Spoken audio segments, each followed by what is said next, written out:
Good evening, everybody, and thank you for dropping by for this live hangout. What I'd like to do this evening is talk about Brexit, this vote that the UK has just voted by a very narrow margin to leave the European Union.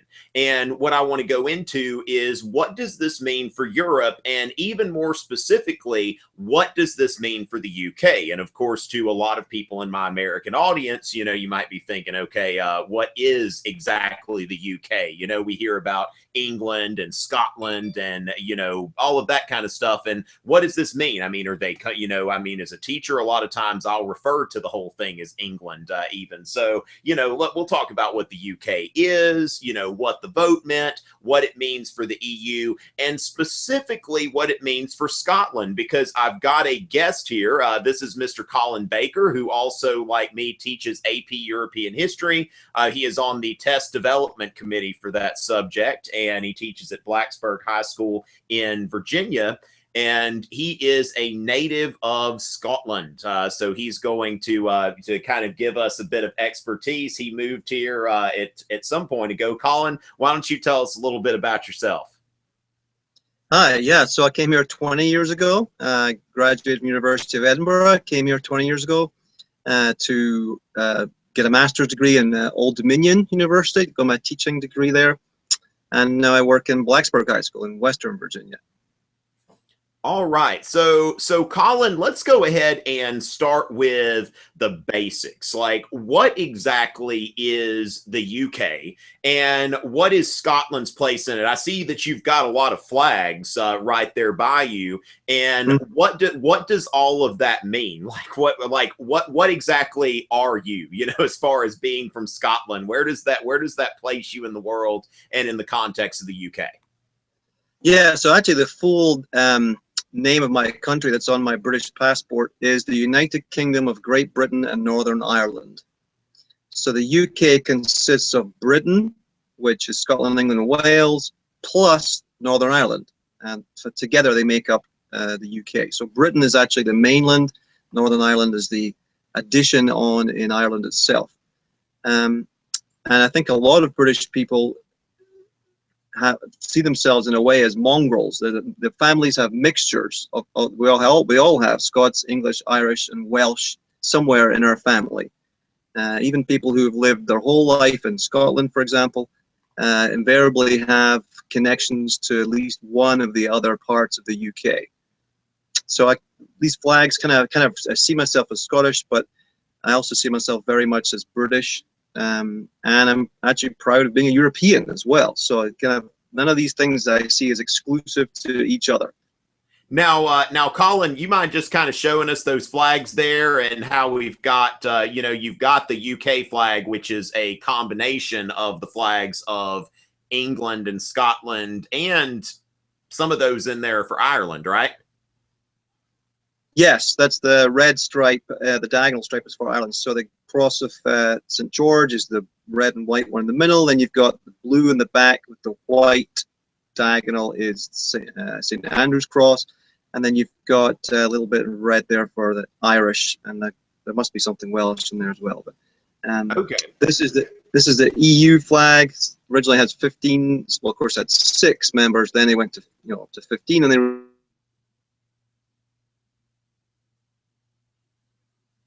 Scotland's traditional flag of the people of Scotland. This is the royal flag of the kings of Scotland. So.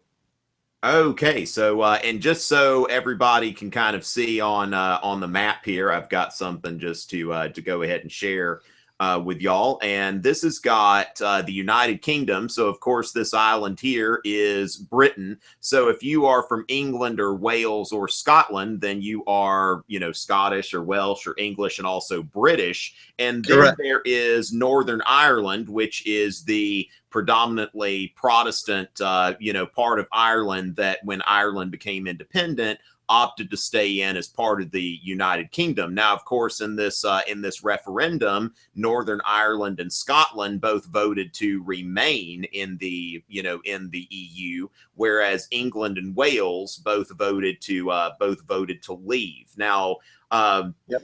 Colin, do you want to get into any of the stuff there as far as what separates, as far as this vote in Scotland versus the vote in, England and Wales? Like, what is it that Scotland and Northern Ireland, what makes them more distinct? And especially in Scotland, where I believe that 62% of Scots voted to remain in the EU, whereas the, majority of the country, the UK as a whole voted to leave.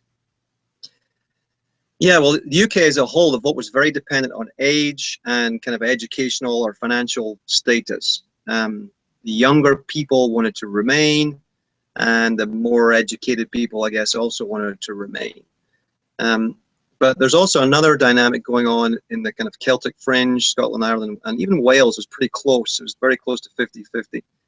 If you're in the kind of the poorer parts of Great Britain, you see the benefits of EU membership, because there's financial packages that come with for less developed areas of Europe.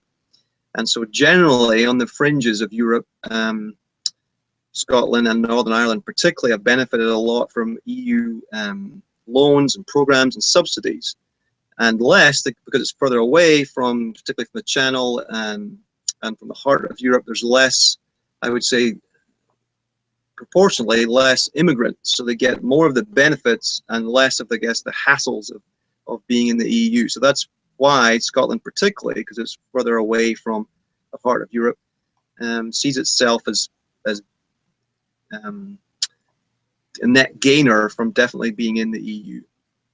Okay, gotcha. Let's see. I'm trying to find a good map here. Now, this is not quite what I'm looking for. Let's see. I'm gonna try this one I had. It was a good map, but everything was the same color. But it might be. Oh wait, I think I've got something here. Let's see. Okay, here we go. Let me get this. Just make that a little smaller. All right. Okay, so Colin, I'll go ahead and put this up just so everybody can get a look at that. And of course, I turned something on here, and that's going to make an ad start going because I'm on the internet. Okay, so let's see. Okay, can you still hear me, Colin? Definitely, yeah. You've got a map. The blue you there. All right. So as far as that goes, and the red is leave. Is that right? Let's see. Sorry about that. Let me see. Let me get my speakers going and get this ad turned off. All right. No. All right. No. Okay. We don't want that. Okay, here we go. Here we go. These live events can be a little bit troubling. Okay, so as far as what we've got here, Scotland. Let's see. Can you see the map there, Colin? Yeah, definitely. Okay, so what do we have here? Just another kind of quick, because you were talking about it a second ago. Yeah, so the blue is Remain, and if you're over 50%, I guess that's the Remain areas, and the red is Leave. You will notice in England that a lot of the blue parts of England are the urban parts. So it's the city areas, particularly you see London, Liverpool up there near where you are right now, Manchester. Yeah, you've got cities in Lancashire up there too. Newcastle. The small blue parts are urban areas, and the red are more rural parts of England and Wales. Okay, yeah, and Colin, you did touch on something I kind of wanted to get into because, a lot of the talk about this vote has been about the immigration issue, specifically immigration and trade. And, a lot of people voted because they, of course, the EU allows free movement around the European Union, whether you're from Poland or, anywhere else. And even when people come into the EU, so that could be kind of troublesome. So yeah, I was wondering to the extent that that Scotland really has immigration per se, because I was looking at like the demographics, and it looks like Scotland is still 90% white British, so it's it seems like that may be an issue. It's like much less of an issue in Scotland than it is in England. But is that also a cultural thing? Like to what extent do you think that that the difference in the immigration had to do with those votes? Like, would Scots be voting? You think more Scots would have voted to leave if Scotland were getting an equal share of the immigration that's coming in? I think so. There's a problem the UK had several years back of the Polish plumber. So that's the kind of stereotypical Eastern European come over and take British jobs. And that definitely happened in my hometown of Edinburgh. And across Scotland, there was Eastern Europeans who arrived in the early 2000s. Scotland, though, I think as a whole, and you saw this in the Scottish independence referendum 2 years ago, is far more aware of its place in the world. So they're far more, there's transatlantic connections to Canada, to New Zealand, Australia. It's, you know, it's a fishing, trading, Royal Navy. Historically, Scots have links internationally because of the sea and its dependence upon the sea. So they're more open to, I would say, as a whole, to immigrants, as opposed to some of the rural counties of England, where traditionally that's not been, farming in the land has been the economy. I'm talking like 200 years ago. Yeah, okay. So there's some economic differences that go way back. Now, another thing that really interested me is that Scotland, you know, this is, of course, they had their independence referendum a couple years ago that ended up about 55-45, and they voted to remain in the UK. Now, in 1972, there was a referendum on whether the UK should remain in the European Economic Community, which, Right. of course, was kind of in the reverse. One funny picture I saw was Margaret Thatcher with some other, you know, English conservative leaders that were campaigning to remain in the European Economic Community. Now, of course, that was a little bit different setup. You didn't have the free movement of peoples or anything like that. But Scotland was much less enthusiastic about staying in the EU. Now, of course, I think that with the exception of Shetland and another, you know, group of islands, that they never, you know, they didn't vote as a whole to leave the economic community, but there was still a lot less enthusiasm. Now, what would you say would be the difference between the 1970s and now, when it seems like the, you know, the Scots are much more enthusiastic today about staying in the EU? Yeah. I would say in the 1970s, the newly formed or relatively newly growing Scottish Nationalist Party was terrified of control from London, and they saw the EU as just another centralized remote body that could control them. So they didn't want to have yet another kind of national or supranational body asserting control over independent Scotland. Plus, of course, because they hadn't been in the EU, they'd not seen the economic benefits, and Scotland still had a little bit of steel industry. It wasn't completely, the car industry wasn't shut down, so they were benefiting. The oil business was just starting, so there was like a boom going on there, beginning. So there was an awareness that connections to Europe might hinder our economic progress, right? And kind of political independence. But in the last 30 years, it's obviously been the case that Scots have benefited economically from being in the EU. So they've kind of reaped the rewards and seen the benefits of it. And that's accounted for the big shift.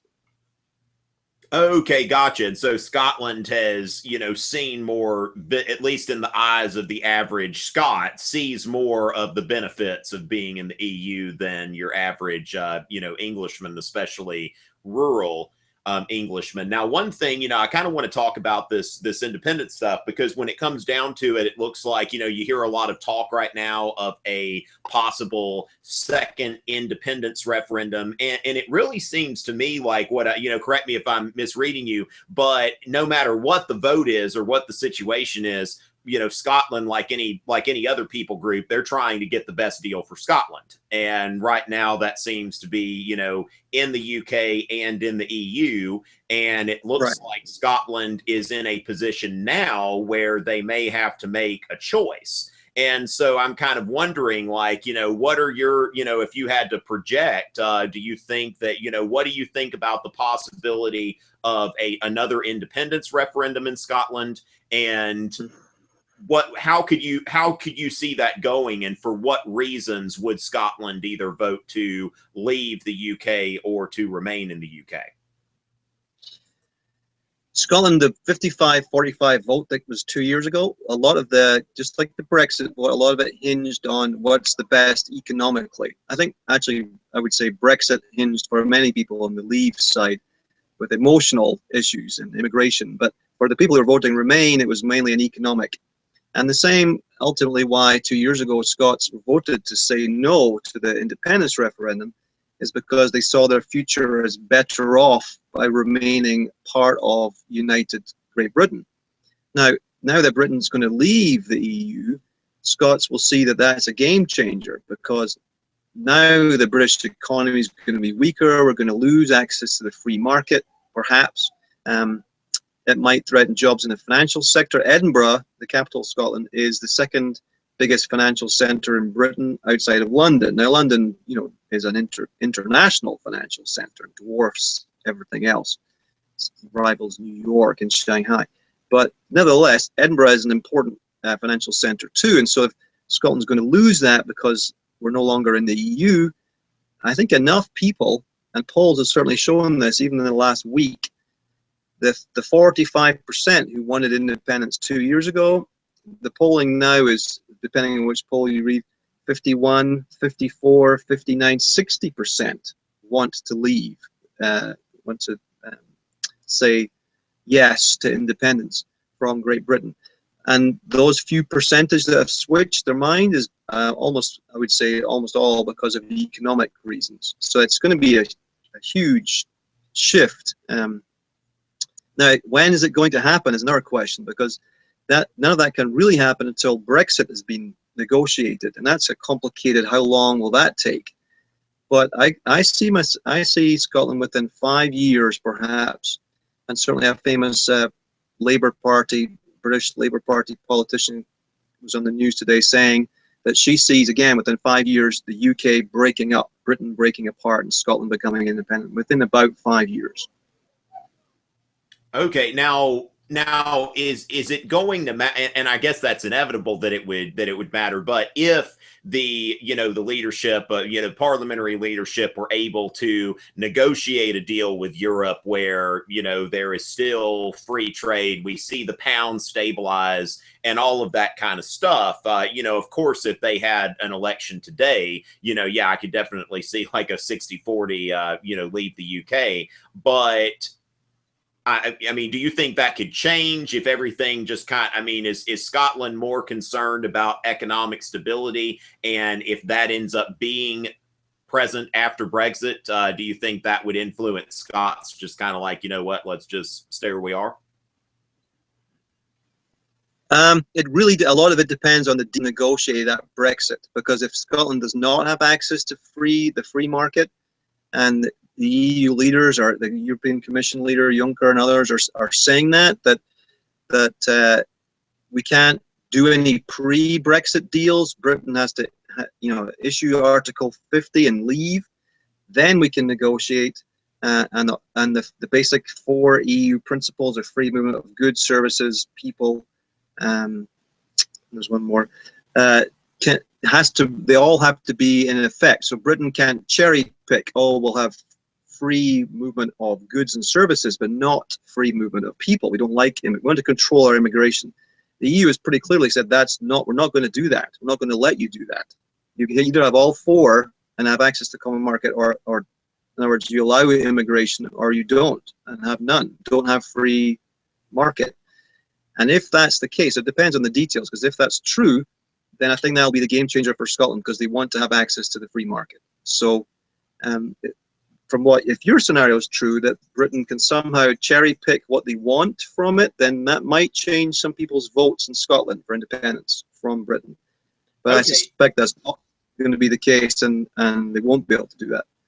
Yeah, and that's something that, Britain is the 5th largest economy in the world. And I just wonder, because the United States trades with the EU, and I don't think that they don't slap high tariffs on us yet. We'll see what happens after the election. But as far as that goes, I just wonder, we've got kind of a brinkmanship thing going here. And, at what point does the EU back down and say, what, we benefit as much from, open trade relationships with Britain as they do? But I guess that's going to be something right.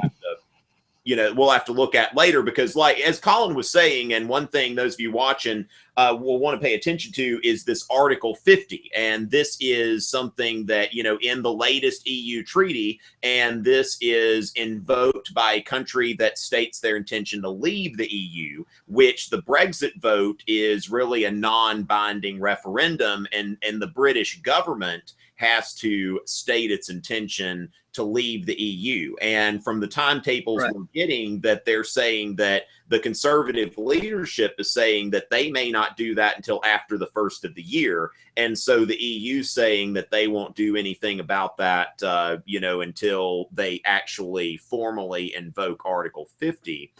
So I guess we, you know, with EU, we don't really know what's going to happen. Now, one thing that that I was thinking about as well, Colin, what happens if, you know, because the way that the UK is set up, the UK is, it's kind of strange because it's got all of those entities, but it's not really a federal system where Scotland has like as much autonomy as Parliament gives it. And so what happens if Parliament says, sorry, we're not going to give you another independence referendum, like we're not going to allow that to happen?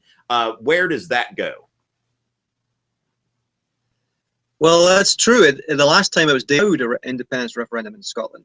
I think there's so much up in the air right now with politically as a vacuum in Britain that's, I think if Brexit drags on and then Britain does leave the EU and then there's no access to the free market, there's going to be such political pressure on the British Parliament, because remember there's 47 or I think of the MPs are Scottish Nationalist Party, and they're going to be pushing along with just others on the Leave side to say, wait a minute, excuse me, others on the Remain side who've just voted Remain, to say, wait a minute, why Scotland's people, there's going to be enough political pressure that it's going to be hard to deny a second independence referendum in Scotland.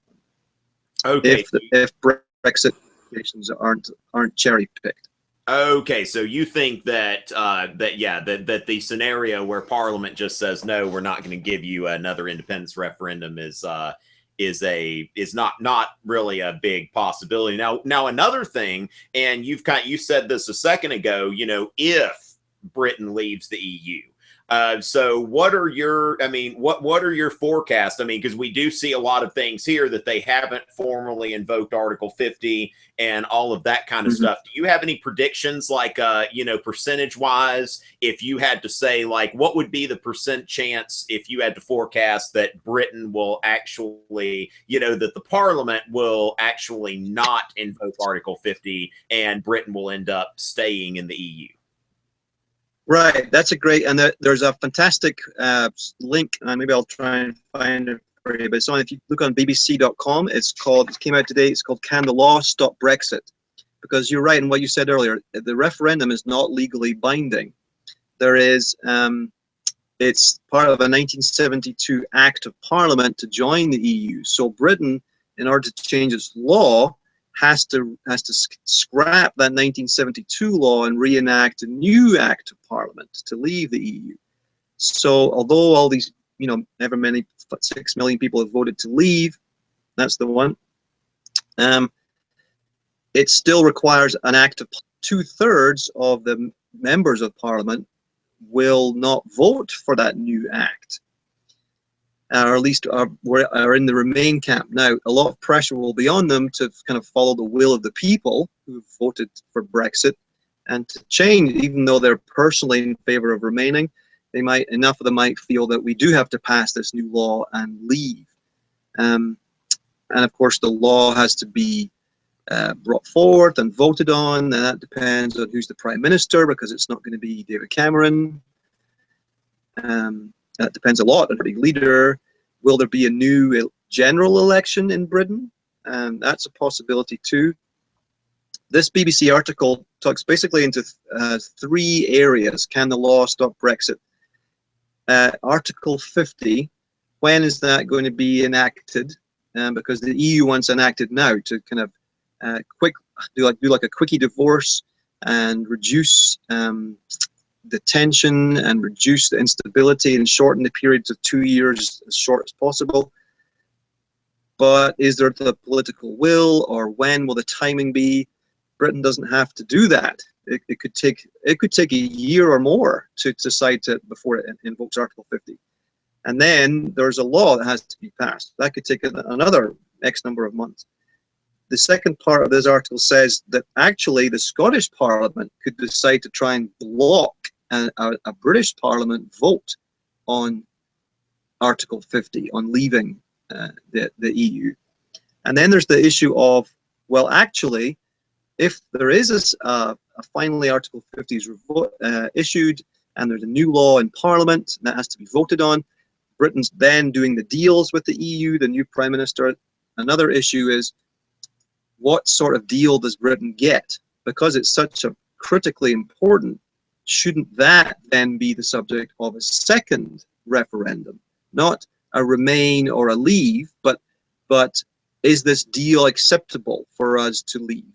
And that would require perhaps a second referendum. So that's another issue that's been talked about. And maybe if enough people voted no in the second referendum, we don't like the deal we're getting, then maybe Britain could remain in the EU. So there's just that is a great article. It's definitely worth reading. It's very complex and it actually contradicts itself a couple of times in the article. So even people in the BBC don't have a clue what's going to happen.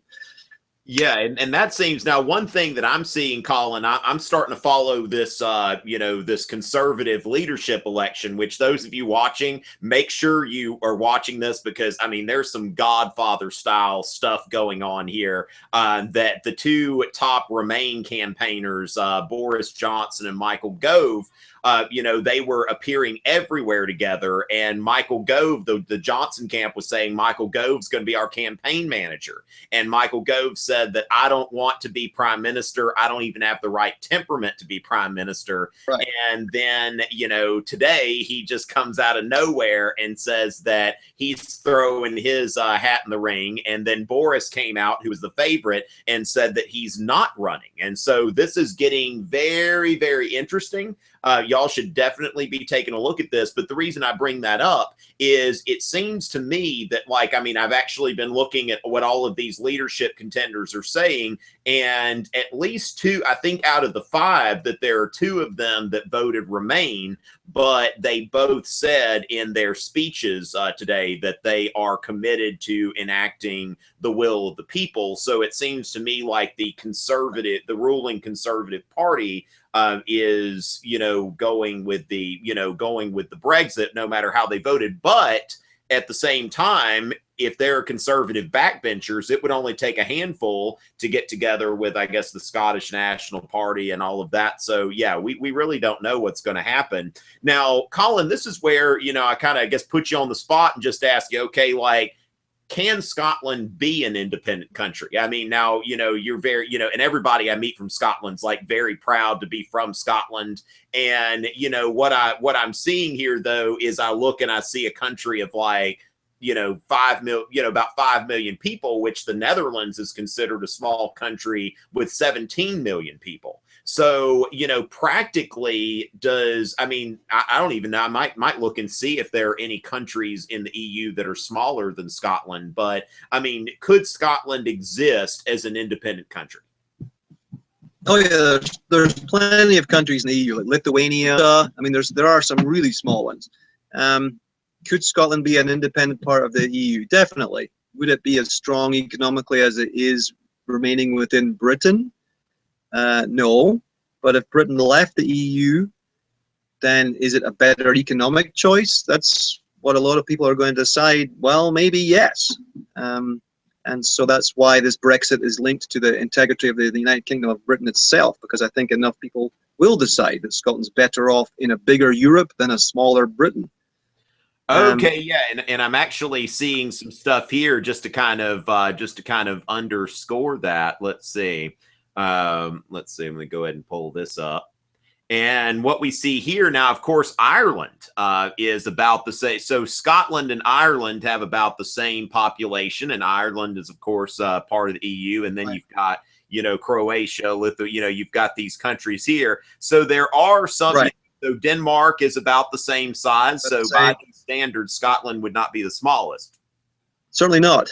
And it's got an active financial sector, and it's got worldwide links, and so it would do okay. It would not be as strong economically as it's remaining in Britain, remaining inside the EU, though. Okay, gotcha. And I say, okay, and actually the Netherlands is one of the smaller, I mean, one of the larger countries in the EU. So, all right, well, that is interesting to know, because that's, you know, that's just one of those things. I think in America, it's kind of hard to think about like a country with, I mean, I think the state of South Carolina, I mean, Virginia, where you live, has more people than Scotland. Like Virginia would be a larger country than Scotland, if that's going to be the case. So the thing is, it's really, you know, for Scotland, it's more important that they have access to larger markets, and whether the UK. So if the UK, if I'm reading you right, if the government of the UK is able to craft a deal, whether inside or outside the EU, that would keep open access to the European markets as they are now, then that, and the pound stabilizes and all of that kind of stuff. These are all big ifs, but if that can happen, then the UK has a good chance of surviving in its current form. I would say even then, even the deal, I would put it less than 50-50, because you have to remember the independence vote in Scotland was 45-55. It only takes 3% of the people who voted to stay in Britain to change their mind, and then Scotland would leave Britain. And so even if the economic situation was the same, there's going to be enough people who are saying, look what the English do to us. They drag us through all this economic turmoil. Brexit was completely unnecessary. We're just dependent on the British Parliament, and sometimes they make crazy decisions, giving a Brexit referendum. What was David Cameron doing? So we're better, even if it's a wash economically, we're better off politically deciding, being able to decide our own future. So even in that case, I still think, my gut feeling is that even if Britain got a great deal from Brexit, my gut feeling is nevertheless enough people will still want to have independence, and Scotland will still break apart from Britain within maybe 5 to 10 years. Okay, so no EU. I mean, the UK outside of the EU, very slim chance, no matter what happens within the next like 5 to 10 years. I wouldn't say it's slim, but yes, yeah, right. It's less than 50-50. Okay, so that right. Now one thing that this is just kind of me thinking out loud, Colin, and you may have a little more expertise here. Being from Scotland, I can't find anything on the internet just by searching. But this is what I want to think about. Like, are there people who voted for independence for Scotland and voted for Brexit? Like when you think like, oh, okay, so all this needs is just a bump in that direction. I mean, when you think, I mean, because we don't really hear much about, from the voices of the 38% of Scots who voted, for Brexit, the 45% who voted to leave. Do you think, could there be any overlap between, like, I mean, just as far as some of this kind of Scottish national feeling, could there be some people who are just thinking like, let's buck the UK and the EU or whatever? I mean, I'm just kind of curious. Do you see where there would be, how do you think people voted in those two votes? Do you understand what I'm saying? I understand what you're saying. I think there's many people who genuinely believed, again, older people in the UK as a whole, and people who are less off financially. I think there's certainly a large number of percent of the 38% in Scotland who believed that and thought it was a bad deal to be in the EU if it's not working for me, like a protest vote. But I do also think, and this is what I wouldn't be publicizing this, but if you're going to tactically vote, if you're an SNP, Scottish Nationalist supporter, and you want independence for Scotland, what's the best way to vote, right? In the Brexit referendum, that if the vote is to leave, that's going to open the door for you to have a second independence referendum. So I would be shocked if there were not a number of that 38% who voted tactically and said, okay, I really want to remain, but what do I want more? I want more for Scotland to be independent, and so the way to achieve that is to try and get Brexit to happen. So I'm going to vote against my instincts and for Brexit, because then that will open up the possibility of a second Scottish referendum, which is exactly what's happening, in my opinion. Okay, I tell you, that is amazing. I mean, and that's the thing. Like, we thought that American politics were interesting, and now it's getting to where, I mean, I'm paying more attention to this stuff than the stuff going on right here. That's been a pretty interesting election cycle. So, you know, that is very fascinating. But yeah, especially after looking at those population figures. Yeah, go ahead. Can I say that? I think the same thing happened with some primaries in the American election, at least here in Virginia, where it was very close between Trump and Rubio. If I was a Hillary Clinton, if I was a Democratic supporter, I'd be voting for Trump, right? If it was an open primary, I'd be voting for Trump, thinking that I'm more likely to beat him in the general election than I'm likely to beat Rubio or someone else. So even though I'm a Democratic voter, I would vote for the guy to boost his chances so that I face him. I can, you know what I'm saying? Tactical voting. Yeah, I think that's true all over the world. Yeah. Now, one thing that I've read, the research indicates that kind of tactical voting is not as widespread as we would think in the United States. You know, because it's like, you know, Kasich and Cruz tried to invoke some of that. Like, hey, if you're, you know, Mitt Romney told them, if you live in this state, vote this way. If you live in this state, vote this way. And we can stop Trump if we vote tactically. And although I'm sure some people did it, it didn't have as much of an impact here in the States, even though rationally it seems like that would be the case. But what you're saying definitely makes some sense. Like, if I were a Scottish nationalist and I saw like what was going, you know, like this is going to lead to this, and Scottish nationalism is dead if we stay in the EU. So really, when it comes down to it, it could be that less than 38% of Scots really supported leaving the EU. Actuality. Yes, I think it's quite a bit lower than that, right? Okay, so just the vibe that you get talking to people there in Scotland, that it's just like, where did these 38% come from, sort of thing, I guess, huh? Right. Yeah, true, and that's a good point. I'm actually next week I'm going to be there, and I'm going to get a chance to meet and to email and speak to my friend who I grew up with in my hometown in Edinburgh, and he's a newly elected member of the Scottish Parliament. So the questions that you've asked me and other people have emailed me, I'm going to actually ask him the same questions. So maybe I'll post those online, his response, because, you know, he's a Conservative member of the Scottish Parliament. So we'll see if he's got different set of answers, what his insights are into these similar questions. Okay, and now then we get into the EU side of this. Are we sure that the EU even wants Scotland? Like, you know, it's been really interesting because I know David Cameron had gone over to Brussels and he'd negotiated this deal where they can get, you know, some exemptions from this and that was part of his whole pitch, was I've negotiated this great deal. And then after the referendum, the EU leadership said, well, that deal's already off the table. So we don't even want, like, I mean, it's really, there seems to be a strong message from the EU, like you've mentioned, you know, it's like, we want the UK to go ahead and invoke Article 50. We don't want it to take 2 years, you know, and it seems to me that the UK is, you know, it's almost like when the United States after World War I, it's like, we wanted to join the League of Nations, but we wanted like this exemption, that exemption, all of that. And I wonder how much the EU gets tired of that over and over again. It's like Britain has, you know, the UK has never wanted to actually be a full member of the EU. And so, you know, from what I'm seeing here, you know, I think there were a couple of heads of state that have already commented that they're just not really interested in an independent Scotland joining the EU. And, you know, does Scotland... If you notice who those two are. Go ahead.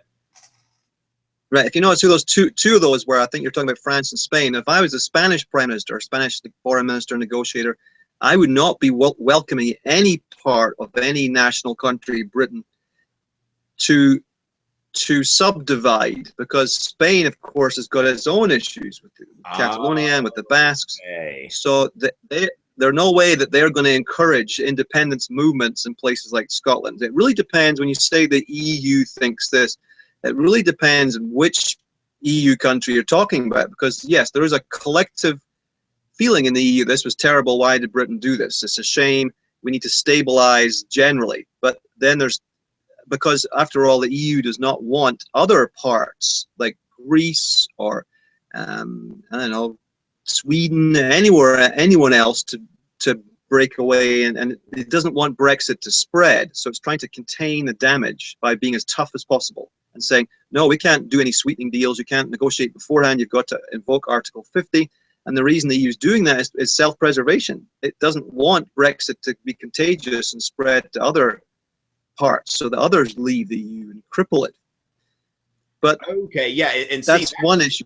Yeah, and I think that's, and of course, Colin's an AP teacher. Those of you who are AP students, you see him employing that expert point of view analysis, that when Spain says that they're not interested in Scotland joining, well, it's like Spain's got their own problems with national, with regionalism and, nationalism in certain areas that want to break away. So that's definitely a concern there. So, okay, yeah, so that's really, huh? Yeah, one more thing I was going to say is that although we see the EU as this monolithic thing, there are definitely countries within the EU that are going to be more sad than others that Britain's leaving. And it's the free trade countries, the ones that are most pro-market and capitalist friendly, you might say. So some of the Eastern European countries, notably Poland, but also Germany itself, right? It kind of feel like a kinship to Britain, not just, and I guess in some ethnic way, but definitely economically. They feel Britain is a supporter of reducing tariffs and increasing trade and free. So if Britain leaves the EU, it's going to weaken this kind of free enterprise wing of the EU. So it's more sad for some European countries than it is. They're going to lose Britain as an ally. Yeah, and I read something as well, how this changes some things with the EU is that, Germany, of course, after World War I and World War II, they've been very reluctant. They've been exercising a lot of leadership lately, but there's been some reluctance there. They're still very self-conscious, but with Britain out of the EU, then it's like Germany is really the undisputed heavyweight economy in that zone. Now, one thing though, as far as the EU, another thing though, I saw that this could actually help the EU to further integrate, perhaps, because Britain's always been kind of the, pushing away from that sort of thing. Now, I had one question, and I don't even know if this is necessarily Matt is watching, and he's got some kind of question. He linked an article about like basically the war on terror and how this might impact. Like does this actually help ISIS for Britain to leave the European Union, and that like undermines European unity in the war on terror? And maybe we can kind of generalize this, like what does this mean for Europe as a whole? We've been talking about Scotland and England and all of that kind of stuff, but what are the consequences for Europe as you'd forecast them now? Well, certainly it fragments Europe's voice, and if you are if you're a proud European, like I consider myself to be, that's a sad thing. It's another sign of the decline of Europe's importance in the world, because the EU is definitely going to be weaker when you take out such a big economy. Britain has a lot of influence culturally and around the world, and so that's going to be absent from the EU now. I think one of the biggest people who's rejoicing in this is Vladimir Putin, because he's always looking to fragment the West and divide it so that he can embark on his nationalistic escapades. And so he's going to be rubbing his hands thinking, great. I mean, for example, 2 years ago when the Scottish independence referendum came along, there was massive support in Russia. I don't know if it's financial, but certainly it was cultural and newspaper articles written, massive support. And Putin himself came out and said that this would be a fantastic thing for Scotland to leave Britain. Selfishly, because it would cripple the British Isles, right? So then you're bringing in NATO. So Britain will remain in NATO, but it will be Will it be a different type of cooperation because it's not in the EU? Is that going to be a bit more complicated? So I think geopolitically, yes, it weakens Europe, weakens Western Europe, not just economically, but politically, and its kind of diplomatic strength is weakened. So that's going to only strengthen Russia and further afield, perhaps China. I don't know if it's going to have a big effect on ISIS or Islamic terrorism. I don't see a clear connection there, but I definitely see a connection with Putin's Russia. Yes, so it's going to benefit what he's doing. Okay, and that's very interesting, because when he's actually, he's made, at least in the past, some favorable comments about Donald Trump, who has, seemed to be less pro-NATO than Hillary Clinton. And so what you see there is that Putin does kind of have an eye for, which candidate or which vote or whatever. He's always looking to see, like, what is going to undermine this, European, Western, NATO unity, and whatever's going to undermine that, he tends to speak well of. Which I mean, Putin is a nimble navigator, if I've ever seen one. I mean, I really think that he is the smartest head of state that the world has right now, which could be could be not such a good thing when he's not your head of state. But I mean, just a really, really smart guy. But yeah, that's something to think about then. So yeah, now Colin, I appreciate you coming on tonight and chatting with me about this, and kind of enlightening us about some of this. Are there any other thoughts you want to share before we go? No, I appreciate being able to do this, and if anyone has any questions, you could email Tom or myself, and we can continue this discussion. Like I was saying, I'll definitely post on the College Board website. I'll post the questions, some of these same questions that my member of Scottish Parliament, and see what someone who holds a little bit of political power, see how he feels. But I do think it's very interesting what's going to happen in the next couple of months with the Conservative Party leadership, because that will determine a lot of when will Article 50 be invoked, will there be another general election in Britain? Yeah. And the Labour Party leadership, too, is up for grabs now in Britain. It's just political chaos all over the place. Yeah, and I just wonder, I mean, I feel like the Conservatives, they've got 4 more years to govern, so they'd be stupid to fragment to the point to where they, where they can't govern, but we'll see. Now, if we're going to tell our viewers who want to keep following this, basically we need to look at the Conservative Party leadership election, because that's going to be playing out. What they're going to do, they've got 5 contenders right now, and what they're going to have, like, a vote of their of their members of parliament, eliminate one at a time until they get down to 2. And so they will have regular votes over the next few weeks where they're going to eliminate contenders, and then there will be 2, if I had to guess right now, probably Michael Gove and Theresa May, because it looks like this, they're saying that this Osborne faction is backing Gove, which is really interesting because they're on different sides of this Remain Leave thing. So I would guess probably Gove and May, but that's going to happen in September, and then the new prime minister will come in and, I presume, invoke Article 50, and only after Article 50 is invoked can the UK and the EU enter into negotiations, specific negotiations. Then we see how these negotiations go, and then Scotland gets its independence referendum if they're still calling for it. Does that sound like a pretty accurate timeline for the next year or so? Yes, I would say that's the most likely timeline. But what could also pretty likely happen is that the new prime minister feels that he's not ready to invoke Article 50, and could definitely delay that, and might even want to have a second, have a general election to, again, judge the mood of the people, and that might change that. So there are other possibilities that are sort of almost as likely, but I think what you laid out is the most likely scenario. Yes.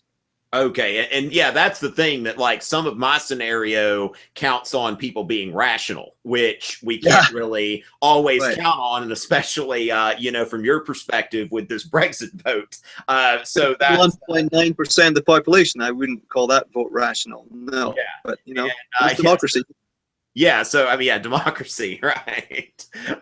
Yeah, so it's something. And Colin, we might try to get together again when another step of this process happens, because you know there's a lot of stuff that's going to go into that. So we'll definitely keep in touch. And thank you very much. And shout out to Blacksburg High School in Blacksburg, Virginia, and we are very happy that Blacksburg and Scotland have let us borrow Colin this evening to pick his brain and get some of his expertise. So Thanks, thank Paul. you very much, Colin, for being on the program tonight, and thank y'all for watching, and it's been a pleasure. Good night.